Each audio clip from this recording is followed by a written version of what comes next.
السلام علیکم ورحمۃ اللہ وبرکاتہ ان الحمد للہ والصلاة والسلام علی سید الانبیاء وعلی آلہ وصحبہ اجمعین ما بعد فاعوذ باللہ من الشیطان الرجیم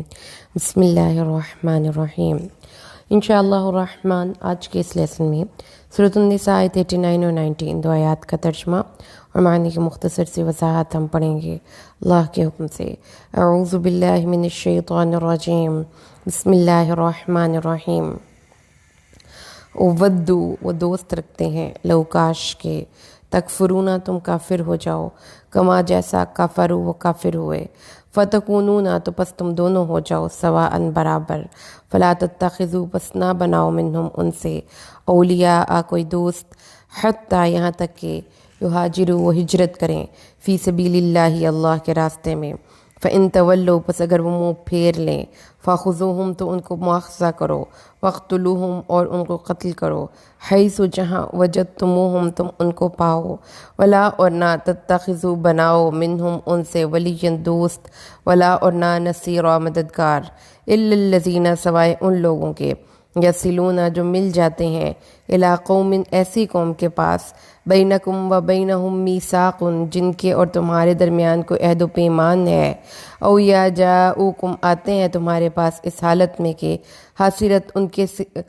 صدورہم ان کے سینے تنگ ہیں، ان یقاتلوکم کہ وہ تم سے لڑیں، او یقاتلوا قومہم اپنی قوم سے لڑیں، ولو شاء اللہ اگر اللہ چاہتا، لسلطہم البتہ ان کو غلبہ دے دیتا، علیکم تم پر، فلقاتلوکم تو وہ تم سے ضرور ہی لڑائی کرتے، فإن اعتزلوکم پس اگر وہ تم سے دور ہٹ جائیں، ولم یقاتلوکم اور تم سے لڑائی نہ کریں، والقوا اور ڈال دیں، الیکم تمہاری طرف سلم صلح، فما پس نہیں جعل اللہ کیا اللہ نے، لکم تمہارے لیے، علیہم ان پر، سبیلا کوئی راستہ۔ اعوذ باللہ من الشیطان الرجیم بسم اللہ الرحمن الرحیم۔ ودوا لو تکفرون کما کفروا فتکونون سواء فلا تتخذوا منہم اولیاء حتی یہاجروا فی سبیل اللہ فإن تولوا فخذوہم واقتلوہم حیث وجدتموہم ولا تتخذوا منہم ولیًا ولا نصیرا إلا الذين يصلون إلى قوم بينكم وبينهم ميثاق أو جاءوكم حصرت صدورهم إن يقاتلوكم أو يقاتلوا قومهم ولو شاء الله لسلطهم عليكم فلقاتلوكم فإن اعتزلوكم ولم يقاتلوكم وألقوا إليكم السلم وما جعل الله لكم عليهم سبيلا۔ وہ دل سے یہ چاہتے ہیں کہ تم بھی ان کی طرح کافر ہو جاؤ تاکہ تم سب برابر ہو جاؤ، لہٰذا تم ان کو دوست نہ بنانا حتیٰ کہ وہ ہجرت کر کے اللہ کے راہ میں جہاد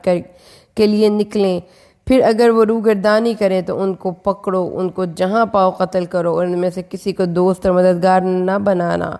سوائے ان لوگوں کے جو اس قول تک پہنچ جائے جس قوم کے اور تمہارے اس قوم کے پاس پہنچ جائے جس قوم کے اور تمہارے درمیان معاہدہ ہو، یا وہ تمہارے پاس آئیں اس حال میں کہ ان کے دل تمہارے ساتھ لڑنے اور اپنی قوم سے لڑنے سے تنگ آ چکے ہوں، تو اگر اللہ چاہتا تو ضرور ان کو تم پر غلبہ دے دیتا، تو وہ تم سے ضرور ہی لڑتے، سو اگر وہ تم سے کنارہ کش ہو جائیں اور تم سے نہ لڑیں اور تمہارے پاس صلح کا پیغام پہنچائیں تو اللہ نے تمہارے لیے ان کے خلاف لڑنے کا کوئی طریقہ نہیں رکھا۔ مشکل الفاظ کی معنی دیکھیے۔ سب سے پہلا ورڈ یہاں پہ اللہ نے لکھا وہ ہے ودو، وہ خواہش کرتے ہیں، واو دال دال، اس کا روٹ ہے، اسی سے مطلب ہے to love something and to wish to belong to something, کسی چیز کے بارے میں سوچنا، کسی چیز کے بارے میں بہت خواہش کرنا، اسٹرانگ وش، اور اسی کا ایک ورڈ بھی ہوتا ہے بہت محبت کرنا، اللہ کا ایک نام بھی ہے الودود۔ لو جو ورڈ ہے یہ کاش کے لیے استعمال کیا جاتا ہے، یعنی کہ وہ کام جو امر محال ہے، آپ امپاسبل ہے لیکن آپ چاہت کر رہے ہیں، خواہش کر رہے ہیں کہ یہ ہو جائے۔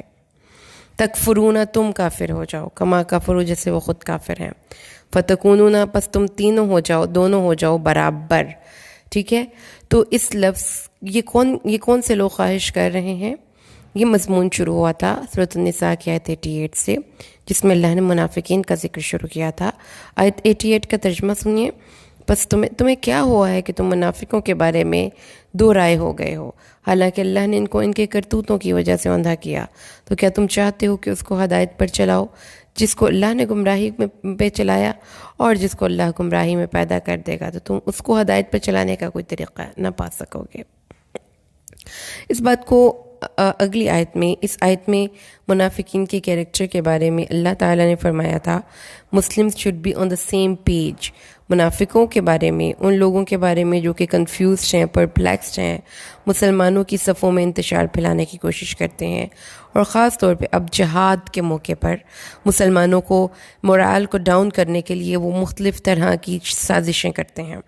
تو ان لوگوں کو اپنے دوستیاں نہیں، آپ نے سب سے پہلے تو اپنی سوچ پہ کام کرنا ہے۔ مسلمانوں، یہ سوچ لو کہ یہ لوگ گمراہ ہیں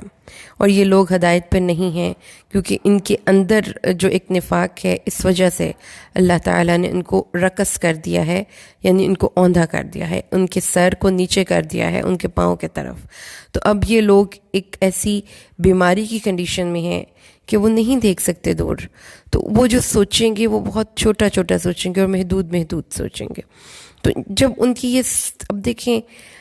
یہ کنڈیشن جو ہے منافق کی کہ اس کے سر کو نیچے، رقص کا مطلب ہم نے پڑھا تھا راک کاف اور سین، کہ سر کو نیچے کر کے اس کے پاؤں سے باندھ دیا جاتا تھا اونٹ کو۔ تو یہ کنڈیشن اونٹ کے لیے اس وقت کی جاتی تھی جب اونٹ کو انہوں نے سزا دینی ہوتی تھی، ٹھیک ہے۔ تو یہ ایک ایسی کیفیت ہے کہ کیونکہ آپ نے دیکھا ہوگا اونٹ کا سر کتنا اونچا اس کی گردن ہوتی ہے، تو جب اس کا منہ مستقل نیچے رہے گا تو اس کی گردن میں دکھن ہوگی، اینٹن ہوگی۔ تو یہی چیز ہے یہ منافقین کی جو کنڈیشن ہے، اس کے بعد وہ قابل رحم شخصیات ہیں، قابل نفرت نہیں ہیں، نمبر ایک۔ تو اس لیے ان کو ان کے حال پہ چھوڑ دیں، وہ اپنے اس قابل رحم کیفیت تک پہنچنے کے ذمہ دار خود ہیں، ان کو کوئی اس کنڈیشن سے نہیں نکال سکتا، اس کے لیے ان کو خود ہی ایفرٹ کرنی پڑے گی۔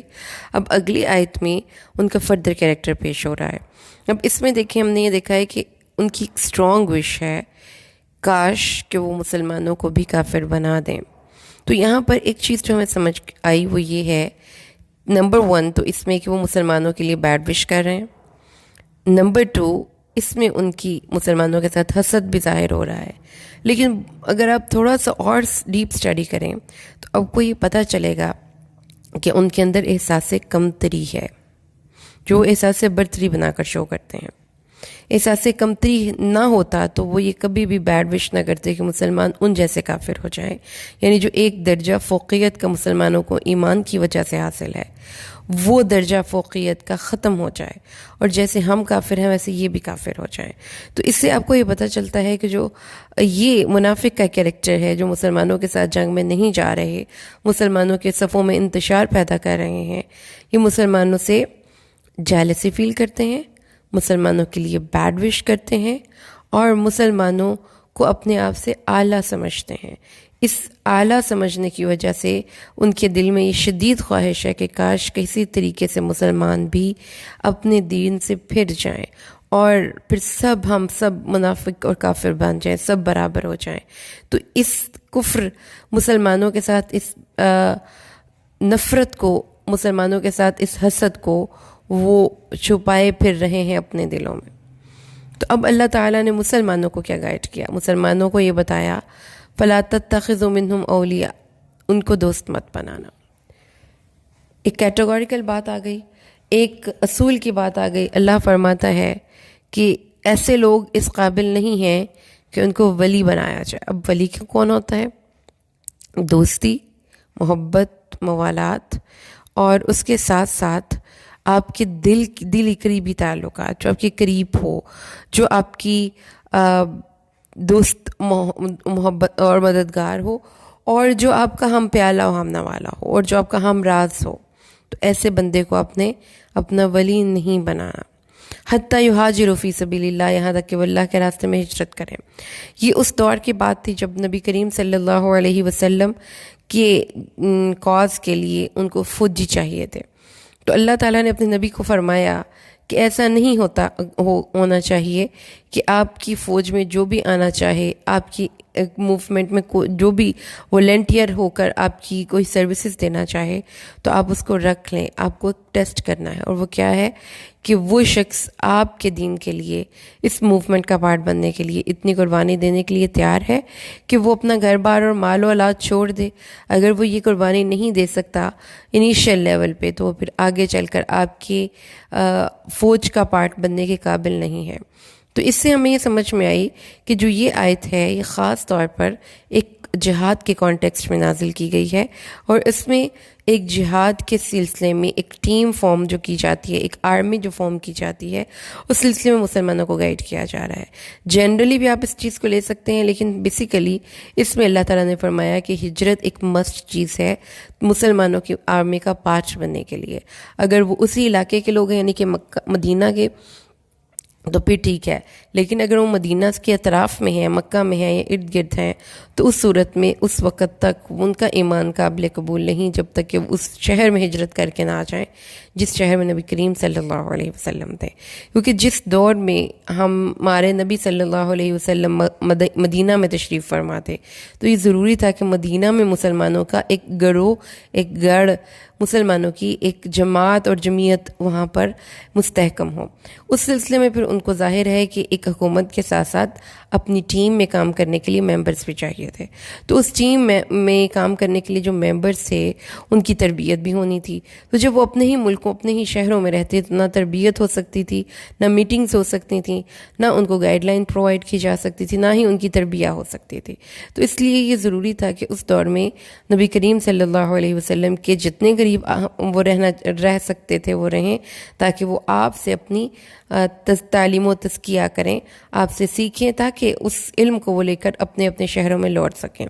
تو اس لیے یہ اس وقت کمپلشن تھی جب نبی کریم صلی اللہ علیہ وسلم نے اپنے موومنٹ کا آغاز کیا. لیکن جب مکہ فتح ہو گیا تو ہجرت کا ہی حکم ساقط ہو گیا. لیکن ہجرت کی ایک اور فارم بھی ہے, اور وہ کیا ہے, وہ ساری عمر جاری رہے گی کہ اللہ کے راستے میں کوشش کرتے رہیں, جہاد فی سبیل اللہ کرتے رہیں, اور موسٹ امپورٹنٹلی اپنے آپ کو گناہوں سے دور کرتے رہیں. جو اپنے ایک بری عادت کو چھوڑ کر دوسری اچھی عادت کو اپنائیں, ایک گناہ کو چھوڑ کر اس کی جگہ پر نیکی والی عادت کو اپنائیں, تو بھی آپ کو ہجرت کا ثواب ملے گا. یہ نبی کریم صلی اللہ علیہ وسلم نے ارشاد فرمایا ہے کہ ہجرت کا ثواب اس شخص کو بھی ملتا ہے جو کہ بری عادتوں کو چھوڑ دیتا ہے اور نیکی کے راستے پر چلنے کے لیے کوشش کرتا ہے. تو خلوص قلب سے اگر وہ ہجرت کرتے ہیں تو وہ تمہاری کمیونٹی کا پارٹ بننے کے قابل ہیں. اور یہ ایک ضروری چیز ہے کہ آپ اپنی آرمی کو اپنی ٹرینڈ کریں, اور یہ بھی ضروری چیز ہے کہ آپ اس بات کو ڈٹرمن کر لیں کہ کون سا بندہ میرے ساتھ مخلص ہے. اگر آپ نے کسی ایک بڑی مہم کے لیے اپنی کچھ ٹیم ریڈی کر رہے ہیں, یہی حرکت آپ نے سورۃ البقرہ میں پڑھی تھی, یہی کام کیا تھا جب حضرت طالوت کے لشکر نے جالوت کو حملہ کرنے کے لیے اپنے گھر سے نکلے بنی اسرائیل کے ساتھ. تو اس وقت راستے میں جو ایک نہر پڑتی تھی تو اس پر ان کو یہ پابندی لگا دی گئی کہ اس نہر کو صرف ایک چلے سے زیادہ پانی استعمال نہیں کرنا. یہ بھی ایک ٹریننگ کے پارٹ کے طور پر تھا, اور یہ آزمائش کے طور پر تھا کہ وہ یہ جان لیں جو ان کے سپاہ سالار اور لیڈر ہیں کہ میری بات کو کتنے لوگ فالو کرتے ہیں, تاکہ بعد میں ان کو اس بات کا اندازہ ہو جائے کہ میدان جنگ میں کتنے لوگ ریلائبل ہیں, قابل اعتبار ہیں. تو اللہ تعالیٰ نے بھی یہی فرمایا کہ جو لوگ آپ کی بات کو مانتے ہیں وہی ریلائبل ہیں, جو ہجرت کرے گا وہی آپ کی ٹیم کا پارٹ بنے گا. لیکن اگر وہ اللہ کے راستے میں ہجرت نہیں کرتے تو جو ان لوگوں نے مسلمانوں کے لیے بیڈ وش کی ہے, اور وہ جو ان لوگوں نے مسلمانوں کو تنگ کرنے کی کوشش کی ہے, اس کے نتیجے کے طور پر اب اس کو سزا دی جائے گی. اور وہ کیا ہوگا, ان کو پکڑو, فخذوہم, خذو مواخذہ بھی لفظ یہیں سے نکلا ہے, ٹھیک ہے, یعنی کہ ان کا مواخذہ کرو, ان کو پوچھو کہ یہ کام تم نے کیوں کیا, ان کو ہارڈ ٹائم دو, اور ان کو قتل کرو جہاں تم ان کو پاؤ. اب جب آپ قرآن حکیم کو پڑھتے ہیں تو یہ بہت ضروری ہے کہ آیات کو ان کے کانٹیکسٹ میں سمجھیں. جب کوئی شخص فتنہ انگیزی کرنا چاہتا ہے, وہ کوئی بھی کیوں نہ ہو, خواہ مسلمانوں کا عالم کیوں نہ ہو, وہ آیتوں کے ٹکڑے کوٹ کرے گا، پوری آیات وتھ کانٹیکسٹ نہیں بتائے گا۔ اب یہاں پر اگر کوئی بھی شخص دین اسلام کے اس حکم کو ٹوسٹ کرنا چاہے اور غلط طریقے سے پریزنٹ کرنا چاہے تو وہ یہاں سے کر سکتا ہے، فَإِن تَوَلَّوْا فَخُذُوهُمْ وَاقْتُلُوهُمْ حَيْثُ وَجَدتُّمُوهُمْ، اگر وہ منہ پھیر لیں تو ان کو پکڑو، ان کو قتل کرو جہاں ان کو پاؤ، اور نہ بناؤ ان کو ولی اور نہ دوست، اور بس نہ آگے سے کوٹ کیا نہ پیچھے سے۔ حالانکہ بات کو آپ اس کے کانٹیکس میں سمجھیں تو بات ان منافقین کی ہو رہی تھی جو مسلمانوں کی صفوں میں انتشار پیدا کر رہے تھے، جو مسلمانوں کا مورال ڈاؤن کر رہے تھے، افواہیں پھیلا رہے تھے، سازشیں کر رہے تھے۔ اب اس صورت میں اللہ تعالیٰ نے مسلمانوں کو الرٹ کیا، فرسٹ آف آل کہ الرٹ ہو جاؤ ایسے لوگوں سے۔ پھر سیکنڈلی اللہ تعالیٰ نے ایک لٹمس ٹیسٹ دے دیا کہ اگر وہ لوگ اس طرح سے اپنے ایمان کے دعوے میں سچے ہیں تو انہیں کہو کہ ہجرت کر کے ہمارے پاس آئیں اور ہماری کمیونٹی کا پارٹ بنیں، کیونکہ جب وہ اپنے علاقے سے دور ہو جائیں گے تو وہ اس طرح ریشہ دوانیاں نہیں کر سکتے، اور اس طرح سے وہ اپنی ان پلاٹنگ کو اور ان سازشوں کو امپلیمنٹ نہیں کر سکتے۔ لیکن اگر وہ یہ کام نہیں کرتے تو یہ اب ثابت شدہ بات ہے کہ وہ مسلمانوں کی زبانی کلامی صرف دوست ہے، وہ مسلمانوں کے کاز میں اس کا ساتھ دینے کے لیے تیار نہیں۔ تو اب اگر وہ اس طرح کی الٹی سیدھی حرکتیں کرتے ہیں، ریشہ دوانیاں کرتے ہیں، سازشیں کرتے ہیں، مسلمانوں کو تنگ کرنے کی کوشش کرتے ہیں، تو اس صورت میں پھر ان کا سخت مواخذہ کیا جائے گا، اور اس مواخذے کے بعد اگر وہ پھر بھی منائیاں باز نہیں ہوتے تو پھر ان کو پکڑ کر قتل کیا جائے گا، اور ان کو دوست یا مددگار بنانے کی ضرورت نہیں ہے۔ اب آپ نے اوپنلی اپنی اس دشمنی کو اظہار کرنا ہے کہ تمہارے اس نفاق کو ہم جانتے ہیں، اور تم جو ہمیں نقصان پہنچانے کی کوشش کرتے ہو تم ہماری کمیونٹی کا پارٹ نہیں بن سکتے۔ تو یہ مسلمانوں کو اللہ تعالیٰ نے گائیڈ کیا ہے کہ وائز بنے، کسی کی چلاکیوں کو پکڑیں، اور پھر اس چلاکیوں کے بعد ڈونٹ لیٹ ادرس کہ وہ آپ کو فول کرے، اس کو بتا دیں کہ we are not that new people, ہم کو اتنے سادے نہیں ہیں، ہمیں بھی پتہ چل جاتا ہے جو آپ کے اندر نفاق ہے۔ تو جب آپ ایک دو دفعہ اظہار کر دیں گے اس شخص کے نفاق کا تو وہ شخص اس کو پکڑ لیں گے، تو وہ شخص پھر اپنی اس سازشوں سے اور آپ کے خلاف ریشہ دوانیاں کرنے سے اور نقصان پہنچانے والے ایکشن سے باز آئے گا۔ پھر اللہ تعالیٰ نے آیت 90 میں ارشاد فرمایا ہے کہ لیکن ان لوگوں کو نہیں پکڑنا، ان لوگوں کو نہیں قتل کرنا جو ایسی قوم کے پاس پہنچ جائیں۔ وصل کا مطلب آپ سب کو پتہ ہے ملنا، یعنی کہ ایسی قوم سے جا ملیں، ایسی قوم کو سے پناہ لے لیں جن کے اور تمہارے درمیان کوئی معاہدہ ہے، عہد و معاہدہ ہے۔ یہ چونکہ جنگ کی ٹیکٹکس چل رہی ہیں تو سم ٹائمز کچھ خواتین یا کچھ لوگ جن کا جنگ سے کوئی انٹرسٹ نہیں ہے وہ کہتے ہیں یہ آیتیں ہمیں نہیں پڑھنی، یا قرآن پاک میں ایسی آیتیں کیوں ہیں۔ بیسیکلی آپ کو پتہ ہونا چاہیے کہ اسلام میں جہاد کے کیا کیا قوانین ہیں، اور اسلام نے کہیں پہ بھی کچھ بھی ایسا حکم نہیں ہمیں دیا جو کہ لاجک کے خلاف ہو۔ اب یہاں پر اللہ تعالیٰ نے پھر رعایت دے دی ان کافروں کو جو مسلمانوں کے خلاف نقصان پہنچانے کی کوشش کرتے ہیں، اگر وہ پناہ گزین ہو جائیں ایسی قوم کے پاس جن کے اور تمہارے درمیان معاہدہ ہے۔ وثق لفظی مطلب ہوتا ہے کسی چیز کو کس کر باندھ دینا، رسی کو بٹ دینا، تو جس کے اور تمہارے درمیان کوئی ٹریٹیز اسائن ہو چکی ہیں، اب آپ نے اس کافر یا منافق کو پکڑنے کے چکروں میں اس ٹریٹی کو بریک نہیں کرنا، بلکہ تقویٰ کا تقاضا یہ ہے کہ اپنے وعدوں کو اور اپنے معاہدوں کو پورا کریں۔ تو لہٰذا اس وعدے کو آپ نے فوقیت دینی ہے، اس کافر کو آپ نے چھوڑ دینا ہے۔ پھر یہاں پر آیت آ گئی اور اللہ تعالیٰ نے مسلمانوں کو اعلیٰ اخلاقی قدر سکھائی کہ ایسا نہیں کرنا کہ everything is fair in love and war, کہ جو کچھ بھی جنگ چل رہی ہے تو ہم کچھ بھی کر سکتے ہیں، معاہدے بھی توڑ سکتے ہیں۔ اللہ تعالیٰ نے فرمایا اگر معاہدہ ہو چکا ہے کسی بھی ایسی قوم سے، اس نے پناہ لے لی، ان کے ساتھ جا کے وہ اتحادی ہو گیا، ان کے ساتھ جا کے وہ مل گیا، تو جنگ سے ہاتھ روک لیں، کیونکہ اس شخص کو کافر کو قتل کرنے سے زیادہ امپورٹنٹ چیز کیا ہے کہ آپ کے اندر اعلیٰ اخلاق ہوں۔ اگر آپ اعلیٰ اخلاقی قدروں کے حامل نہیں تو آپ اسلام کو فالو، اسلام کو پروموٹ نہیں کر سکتے۔ سو جب آپ کا معاہدہ ہے تو معاہدے کی پاسداری زیادہ اہم ہے۔ اور ایک تو یہ استثناء مل گیا کافروں کو قتل کرنے میں، دوسرا استثناء کیا ہے؟ وہ کافر جو کہ دل شکستہ تمہارے پاس آتے ہیں اور وہ تھک چکے ہیں جنگ کر کر کے تم سے بھی اور قوم سے بھی، اور وہ اب سیز فائر چاہتے ہیں، اب وہ امن چاہتے ہیں، تو ایسے کافروں کو بھی نہیں مارنا۔ تو سمجھ میں آئی ہمیں کہ اس آیت کو پورے کانٹیکس میں پڑھیں گے تو بات کو ہم زیادہ فل براڈ پکچر میں سمجھ سکتے ہیں۔ کن کافروں، کن منافقوں کو قتل کرنے کا حکم ہے؟ جو شرارتی ہیں، جو مسلمانوں کو تنگ کرتے ہیں، مسلمانوں کے خلاف سازشیں کرتے ہیں۔ اللہ تعالیٰ فرماتا ہے کہ نہ ہی ان کو ماننا ہے جو اس قوم سے جا ملے جن سے تمہارا عہد اور معاہدہ ہے، یعنی تمہیں اپنی اعلی اخلاق کو مینٹین رکھنا ہے۔ نمبر 2، ایسے کافروں کو بھی نہیں ماننا جو جنگ سے احتجاج چاہتے ہیں، رکنا چاہتے ہیں، وہ امن میں رہنا چاہتے ہیں، وہ فضول میں لڑائیاں جھگڑے نہیں کرنا چاہتے ہیں، وہ پرسکون زندگی گزارنا چاہتے ہیں، ان کو بھی تم نے کچھ نہیں کہنا۔ اگر اللہ چاہتا تو ان کافروں کو تم پر تسلط دے دیتا تو پھر تو وہ تمہیں نہ چھوڑتے، لیکن چونکہ اب وہ مغلوب ہیں اس لیے وہ سیز فائر چاہتے ہیں۔ تو اللہ تعالیٰ فرماتا ہے ٹھیک ہے، ان سے سیز فائر کے معاہدے کر لو، پر اگر وہ فَإِنِ اعْتَزَلُوكُمْ، اگر وہ تم سے علیحدہ ہو جائیں، اعتزل عین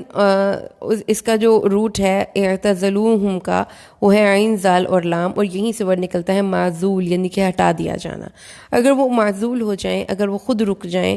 اور تم سے نہ لڑیں اور تمہارے سامنے صلح اور سلامتی کا پیغام بھیج دیں، تو پھر اللہ تعالیٰ نے کوئی ایسی تمہیں ریزن نہیں دی کہ تم بلا وجہ ان کافروں کو مارو۔ قرآن حکیم کو جب ہم اس کے جہاد کے کانسیپٹ کے حوالے سے پڑھتے ہیں، قتال کے حوالے سے پڑھتے ہیں، تو ہمیں اس بات کے بارے میں بالکل کلیئر ہونا چاہیے، خاص طور پہ میری وہ بہنیں یا بھائی جو دوسرے ممالک میں، پاکستان کے علاوہ غیر مسلموں کے ملک میں رہتے ہیں، because this is very miss understood اور مس انٹرپریٹڈ نوشن۔ اسلام کا سب سے جو مس انٹرپریٹ کیا گیا نوشن ہے وہ یہی ہے کہ جو کافر جہاں ملے اس کو قتل کر دو، مار دو، وہ واجب القتل ہے، ایسا کچھ نہیں ہے۔ اسلام نے ہر انسان کو زندگی کا حق دیا ہے۔ وہ والے کافر جو مسلمانوں کے ساتھ جھگڑا کریں، لڑائی کریں، جنگ کریں، ان کافروں کو مارنے، ان کو پکڑنے، ان کا گھیراؤ کرنے کا حکم ہے۔ لیکن جو کافر مسلمانوں سے سیز فائر چاہتے ہیں، یا جو معاہدہ کرنا چاہتے ہیں، یا جو مسلمانوں سے بھی امن میں رہنا چاہتے ہیں اور اپنے آپ کو بھی اپنے مذہب پر عمل کرنا چاہتے ہیں، اس صورت میں ان کے درمیان کسی بھی شرطوں پر معاہدہ ہو سکتا ہے۔ اسلام نے اس چیز کی اجازت دی ہے۔ تو اللہ تعالیٰ سے دعا کرتے ہیں کہ ہمیں قرآن کو سمجھ کر پڑھنا اللہ تعالیٰ آسان کر دے، تاکہ ہم اسلام کی انٹلیکچوئل گراؤنڈز پہ بھی اس کی حفاظت کریں اور اس کی انٹلیکچوئل سرحدوں پر بھی ہم پہرے داری کریں، تاکہ کوئی اسلام کے بارے میں غلط نہ بول سکے، نہ لکھ سکے، اور نہ ہی لوگوں کو مس انٹرپریٹ کر سکے۔ اللہ سے دعا ہے لوگوں کو مس گائڈ کر سکے۔ اللہ سے دعا کریں اللہ ہمیں قرآن کو سمجھ کر پڑھنا اور اس پر عمل کرنا آسان کر دے، آمین۔ بارک اللہ لی و لکم فی القرآن الحکیم ونفعنی و ایاکم بالآیات والذکر الحکیم۔ السلام علیکم ورحمۃ اللہ وبرکاتہ۔